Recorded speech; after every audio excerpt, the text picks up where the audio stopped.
Ternyata persiapan pindah ke luar negeri terutama semenjak pandemi ini agak sulit ya, dan ada banyak persiapan ekstra yang harus kita siapin. Kira-kira apa aja? Di video kali ini gue akan sharing pengalaman pindah ke luar negeri.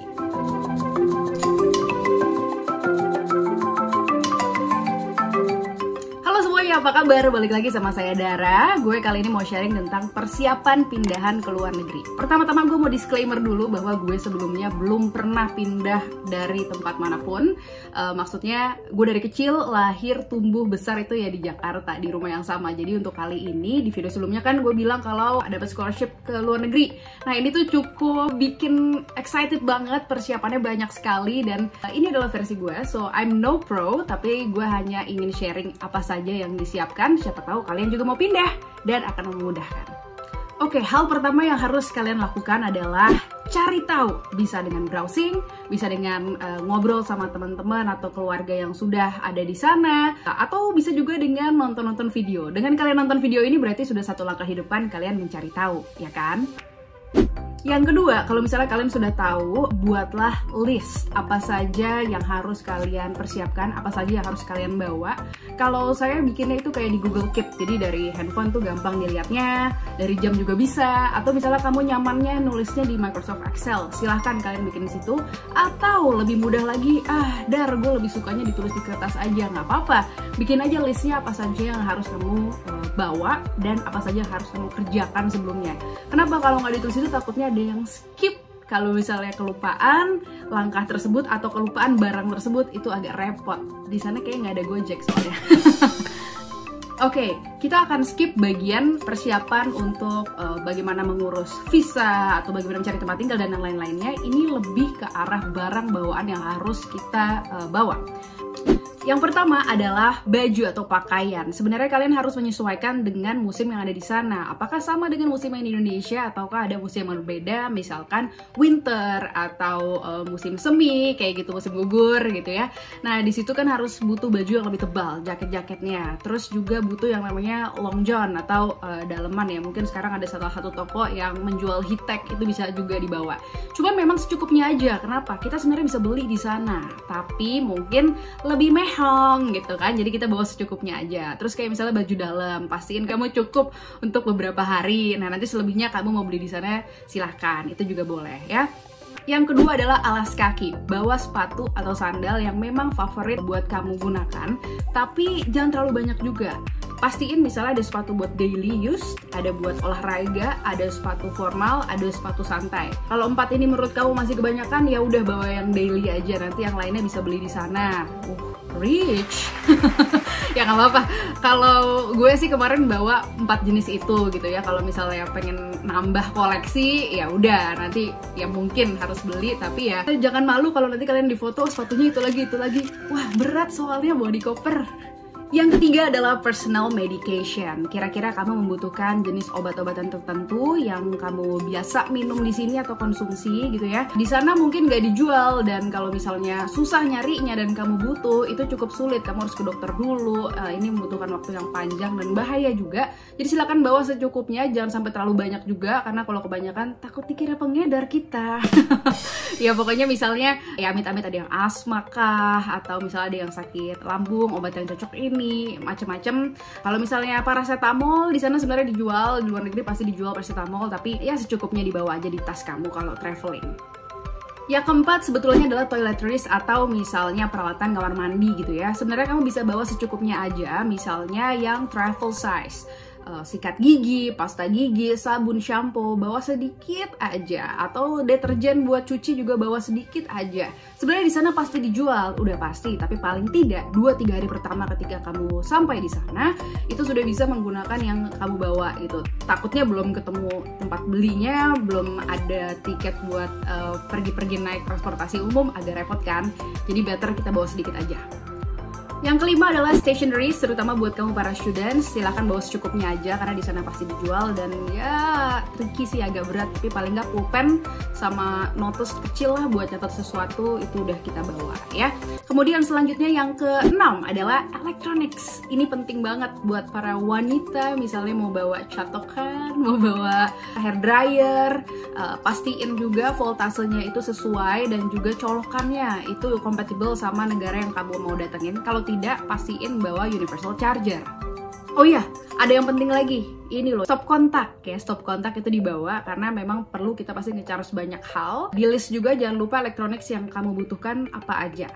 Yang ketujuh tuh household items, kayak misalnya rice cooker kecil gitu ya. Kita kan warga Indonesia pasti suka banget makan nasi, dan walaupun di sana jual rice cooker, kalau kita bisa bawa yang kecil dan harganya lebih murah, kenapa tidak gitu kan, bawa aja dari Indonesia. Kemudian hanger, ini sangat perlu juga untuk hari-hari pertama kita tinggal di sana. Silakan di list juga household items yang pengen kamu bawa apa, misalnya mau bawa setrikaan silahkan. Yang penting juga itu salah satunya adalah namanya spray linen gitu ya. Kalau dibawa dari sini juga bisa sesuai dengan yang kamu mau, harganya lebih masuk kantong juga, tapi ya itu sih agak berat, jadi terserah kamu mau bawa atau enggak. Oke, hal yang ke-8 ini adalah yang paling penting, yaitu dokumen yang harus kamu bawa ketika kamu traveling. Misalkan kamu sebagai student, ini juga penting. Oke, yang pertama adalah paspor yang sudah ditempelkan visa yang berlaku, dan ini harus kamu urus sebelumnya. Pastiin kamu punya kopiannya juga dan juga sudah kamu scan gitu ya. Yang kedua adalah insurance atau asuransi yang sudah aktif yang bisa kamu gunakan semenjak terbang sampai kamu di sana, periode di sana seperti apa. Kemudian yang ketiga, kalau misalnya student harus ada LOA atau Letter of Acceptance dari kampus tersebut ya. Jangan lupa bawa kopinya juga. Terus kemudian jangan lupa bawa proof of funding atau bukti bahwa ada keuangan yang mencukupi untuk kamu tinggal di sana. Ini juga bisa digantikan dengan surat scholarship ya, atau beasiswa yang mungkin kamu dapatkan. Pastiin di situ ke state nama kamu, terus juga durasinya dari kapan sampai kapan, terus kemudian jumlahnya berapa, itu harus ada dan lengkap sehingga apabila nanti dibutuhkan atau diminta sama pihak imigrasi, itu kamu sudah siap untuk memberikannya. Kamu juga bisa bawa bank statement atau rekening koran kamu ya, atau surat referensi dari bank, itu juga bisa mewakili sebagai proof of funding. Kemudian selanjutnya itu adalah diploma kamu atau ijazah-ijazah kamu. Pastiin kamu sudah punya kopinya. Kemudian kalau memang itu dalam bahasa Indonesia, pastiin sudah ditranslate ke dalam bahasa Inggris dan sudah dilegalisir. Aduh, ini penting banget. Legalisirnya pun juga sudah harus kamu kerjakan jauh hari di sebelumnya. Kemudian apalagi kalau misalnya ijazah kamu dalam bahasa Indonesia, itu kan harus ditranslate. Translatornya pun juga harus yang tersertifikasi. Setelah itu baru kamu harus datang ke kampus kamu lagi untuk mendapatkan legalisirnya. Dan itu semua kamu harus scan supaya kamu punya simpenan yang ada di cloud gitu. Jadi ya amit-amit lah kalau apapun terjadi sampai ada yang hilang atau bagaimana, kamu masih punya dokumennya.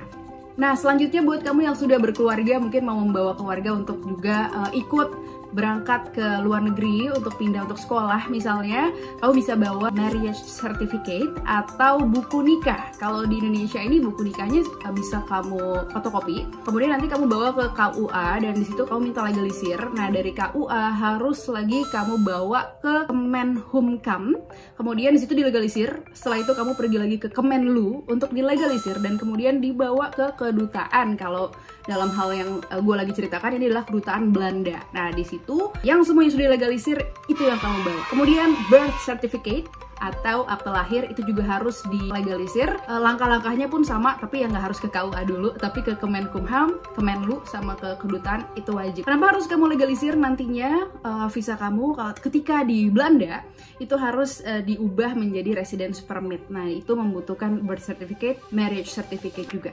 Selanjutnya juga adalah housing contract. Kalau misalnya kamu sudah punya kontrak rumah tinggal kamu atau apartemen, studio, flat, apapun, itu silahkan dibawa karena suatu saat mungkin aja diminta. Dan jangan lupa kamu harus simpan alamat tempat tinggal kamu atau kampus kamu itu semudah mungkin. Kalau ketika di imigrasi misalnya ditanya, ya harus segera cepet-cepet bisa menjawab tempat tinggal kamu di mana. Karena ngafalinnya mungkin alamatnya agak sulit ya. Nah, ini juga penting-penting nggak penting. Silahkan bawa pas foto segala ukuran. Mungkin perlu, mungkin enggak. Saya sendiri juga belum tahu perlu apa enggak, tapi better dibawa aja. Nah, selain barang-barang yang tadi sudah disebutkan, ada lagi barang yang masuk di kategori others. Itu kalau saya nulis di Google Keep saya itu others ya. Terserah kamu mau namainnya apa, tapi ini barang-barangnya cukup beraneka ragam. Contohnya adalah peralatan ibadah. Itu silahkan dibawa mukena atau misalnya sejadah, Al-Quran, atau misalnya kamu bawa Bible silakan. Kalau di saya juga saya nulis Indonesian souvenirs karena ini mungkin butuh buat teman-teman yang ada di sana yang sudah ngebantu kita. Itu lucu loh dikasih oleh-oleh kecil. Kemudian kalau buat perempuan biasanya kita pengen bawa tas yang beraneka ragam, tas jalan, tas pesta, tas sekolah gitu ya. Walaupun balik lagi bisa beli di sana. Terus juga kalau buat suami gue beli gunting buat potong rambut sama trimmernya juga gitu ya, karena di sana barbershop cukup pricey. Jadi kayak pelit ya, tapi nggak apa-apa. Dihitung-hitung kalau hari libur lucu juga sih kita bisa motongin rambut suami ya kan. Terus kemudian kontak lens. Nah, kontak lens ini sebenarnya ada sih yang saya sudah suka banget, tapi khawatir di sana nggak dijual. Nah, jadi mendingan beli beberapa box untuk beberapa bulan kita tinggal di sana. Itu bawa aja. Sambal. Oh iya, gue nulis sambal juga nih. Ada salah satu sambal favorit saya adalah sambal Belibis ya. Wah, ini kayak disponsorin aja nih, tapi nggak. Cuma ini beneran kayak gue sampai bawa itu. Terus gue bawa beberapa bumbu kayak misalnya bumbu rawon, bumbu rendang, sop buntut, apalagi kita bawanya pokoknya ada beberapa macam. Itu kita bawa sekitar 30 bungkus kalau nggak overweight. Jadi kalau misalnya tiba-tiba nanti agak keberatan, ya udah kita bongkar semuanya. Itu kira-kira listnya yang harus kamu tulis baik-baik. Dan kemudian ini ada ekstra informasi buat kalian yang mungkin traveling atau pindah di kala pandemi. Oke, sebelum gue kasih tahu, gue mau disclaimer dulu, ini adalah di take di tanggal 19 Agustus 2020. Jadi bisa jadi di tanggalnya kalian menonton, ini peraturannya sudah berubah-berubah. Oke? Ini gue ambil dari websitenya iatatravelcenter.com, dimana di sini ditulis COVID Travel Regulation Map. Di sana ditulis ada yang totally restrictive, ada partially restrictive, not restrictive, and latest update currently under review. Jadi silakan kalian cek di situ di iatatravelcenter.com. Negara yang akan kalian kunjungi itu sebenarnya sudah boleh didatengin atau belum gitu. Kemudian kalaupun misalnya sudah boleh datang, apa saja yang harus kita lakukan? Di situ macam-macam. Terus juga kamu cek dari maskapai penerbangan yang akan kamu naikkan. Karena ini beda-beda sekali. Ada maskapai yang mewajibkan kamu untuk rapid test. Ada maskapai yang mewajibkan buat kamu harus swab test. Dan jangka waktu berlakunya pun beda-beda. Ada yang menuliskan berlaku hanya untuk 4 hari. Ada yang nulis berlaku untuk 7 hari, ada yang nulis berlaku untuk 14 hari. Jadi ini beraneka ragam. Please dicek sesuai dengan maskapai yang akan kamu naiki. Kebetulan kalau saya kemarin ngejalaninnya yang swab dan itu berlaku buat tulisan di maskapainya 14 hari, jadi aman. Saya tes sekitar 7 hari yang lalu. Khusus untuk tujuan ke Belanda, ini ada yang namanya Health Declaration Form. Jadi kita harus isi seperti ini, kayak misalnya apakah ada keluhan-keluhan kesehatan, demam, batuk, terus juga kayak misalnya rasa-rasa runny nose, segala macem. Silakan dicontreng, tapi di situ ditulis apabila ada jawaban yes, ya dia nggak boleh naik pesawat. Jadi jawabannya kalau memang kamu sehat walafiat, jawabannya no, semua contrengnya no. Kemudian jangan lupa di bawahnya ditulis pesawat kamu apa, jam berapa, tanggal berapa, dan itu harus ditanda tangan. Nah, cek juga peraturan yang berlaku di negara-negara terkait dari pandemi. Kalau di Belanda itu prinsipnya belum boleh masuk, hanya ada beberapa warga yang boleh masuk. Misalnya memang warga negara Belanda, residennya Belanda. Beberapa negara kayak misalnya British Nationals, European Union itu boleh masuk gitu ya. Terus misalnya untuk students yang sudah megang visa MVVD itu sudah boleh masuk juga, dengan catatan sesampainya di Belanda kita harus melakukan self quarantine selama 14 hari. Terus pastinya protokol kesehatan juga harus dilakukan seperti cuci tangan menggunakan sabun, udah biasa kan? Terus juga kalau misalnya kita ada di tempat umum atau di transportasi umum itu wajib menggunakan masker. Kemudian untuk physical distancing atau jaga jarak itu adalah 1,5 meter. Dan kalau misalnya kita sedang merasa kurang enak badan atau ada gejala COVID-19, itu diwajibkan untuk stay di rumah and rest. Jadi mereka nulis adalah stay home and rest. Kalau misalnya memburuk, itu baru harus mengontak GP atau di sana disebutnya adalah house arts. Dan kemudian itu kita nggak boleh langsung datang ke rumah sakitnya memang. Jadi harus kontak dulu. Itu kontaknya ditulis. Tapi correct me if I'm wrong, ini semua informasinya ada di sini. Jadi silahkan dicek aja ya. Karena bisa jadi peraturannya itu berubah-ubah. Well, I think it's a wrap for today. Thank you for watching. Mudah-mudahan video ini bermanfaat untuk kamu yang mau tinggal di luar negeri atau mungkin mau melanjutkan studi di luar negeri. Good luck for your study. Stay safe, stay healthy. Jangan lupa untuk klik tombol like dan subscribe. Yeah. Saya Aji Daravania. See you on the next video. Bye-bye.